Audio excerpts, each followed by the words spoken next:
Mysore bonda recipe தான் பார்க்க போகிறோம். இதுக்கு காம்பினேஷனாக நம்ம வந்து வேர்க்கடலை சட்னி எடுத்துக்கலாம். அப்படி இல்லைன்னா பொட்டுக்கடலை சட்னி, தேங்காய் சட்னி, இந்த சட்னியில் நம்ம எது எடுத்துக்கிட்டாலும் ரொம்ப டேஸ்ட்டாக இருக்கும். தயிரெல்லாம் சேர்த்து செய்யறதுனால ரொம்ப டேஸ்ட்டாக இருக்கும். மேலே வந்து கிறிஸ்பியாகவும் உள்ளே வந்து சாஃப்டாகவும் டேஸ்ட்டாகவும் இருக்கும். இதை மார்னிங் பிரேக்ஃபாஸ்ட்டாகவும் செய்யலாம், ஈவினிங் ஸ்நாக்ஸாகவும் செய்யலாம். இப்போ இது எப்படி செய்கிறதுன்னு பார்க்கலாம். ஒரு கப் அளவுக்கு மைதா மாவு எடுத்திருக்கேன். அதே கப்லேயே ஒரு கப் அளவுக்கு கட்டியான தயிர் எடுத்துக்கலாம். அதுக்கடுத்ததாக 1/2 டீஸ்பூன் ஜீரகம், சால்ட்டு தேவையான அளவுக்கு எடுத்துக்கலாம். அது கூடவே 1/4 டீஸ்பூன் பேக்கிங் சோடா.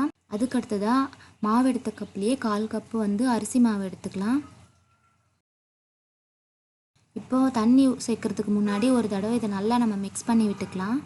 இது வந்து நம்ம ரொம்ப தண்ணி ஊற்றி நம்ம தண்ணியாகவும் பிசையக்கூடாது. போண்டா செய்கிற பதத்துக்கு இதை நம்ம பிசைஞ்சிக்கலாம்.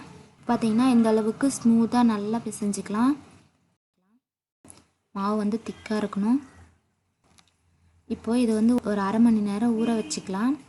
1/2 மணி நேரம் கழித்து இதை நம்ம ஆயிலில் ஃப்ரை பண்ணிக்கலாம். இப்போது 1/2 மணி நேரம் ஆயிடுச்சு. இப்போ இதை எடுத்து நம்ம ஆயிலில் ஃப்ரை பண்ணிக்கலாம். இது மாதிரி கடாயில் ஆயில் சூடு பண்ணிவிட்டு கொஞ்சம் கொஞ்சமாக நம்ம கையில் அள்ளி சின்ன சின்ன பால்ஸ் மாதிரி நம்ம ஆயிலில் சேர்த்துக்கலாம். நமக்கு எந்த அளவுக்கு திக்காக இருக்குதோ மாவோ அந்த அளவுக்கு நம்மளுடைய போண்டா வந்து நல்லா ரவுண்ட் ஷேப்பில் வரும். நமக்கு கொஞ்சம் தண்ணியாக இருந்தாலும் அது ஷேப் கரெக்டாக வராது. நம்ம கையில் அள்ளி விடுறதுக்கு திக்காக இருக்கணும். இப்போ இது எல்லாத்தையும் நான் ஆயிலில் சேர்த்துட்டேன்.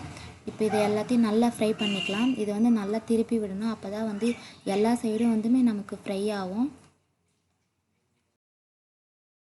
இதை நல்லா இந்த மாதிரி ஃபுல்லாக கலர் சேஞ்ச் ஆகிற வரைக்கும் நம்ம ஃப்ரை பண்ணிக்கலாம்.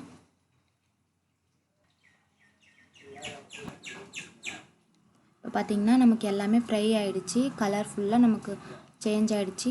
இப்போ இது எல்லாத்தையும் நான் வெளியில் எடுத்துடுறேன். அவ்வளோதான், நமக்கு ரொம்பவே டேஸ்ட்டான கிறிஸ்பியான மைசூர் போண்டா ரெடி ஆகிடுச்சு. அப்படியேவும் சாப்பிடலாம், ரொம்ப டேஸ்ட்டாக இருக்கும். கண்டிப்பாக இதை நீங்களும் உங்கள் வீட்டில் ட்ரை பண்ணி பாருங்கள். ட்ரை பண்ணி பார்த்துட்டு எப்படி வந்ததுன்னு எனக்கு கீழே இருக்கிற கமெண்ட் பாக்ஸில் கமெண்ட் பண்ணுங்கள். இந்த வீடியோ உங்களுக்கு பிடிச்சிருந்ததுன்னா லைக் பண்ணுங்கள். உங்கள் ஃப்ரெண்ட்ஸ் எல்லாருக்கும் ஷேர் பண்ணி விடுங்க. மறக்காமல் கீழே இருக்கிற ரெட் கலர் சப்ஸ்கிரைப் பட்டனை ப்ரெஸ் பண்ணி வச்சுக்கோங்க. அப்போ தான் அடுத்தடுத்த நான் போடுற வீடியோக்கள் உங்கள் மொபைலுக்கு நோட்டிஃபிகேஷனாக வரும். ஓகே ஃப்ரெண்ட்ஸ், தேங்க்ஸ் ஃபார் வாட்சிங்.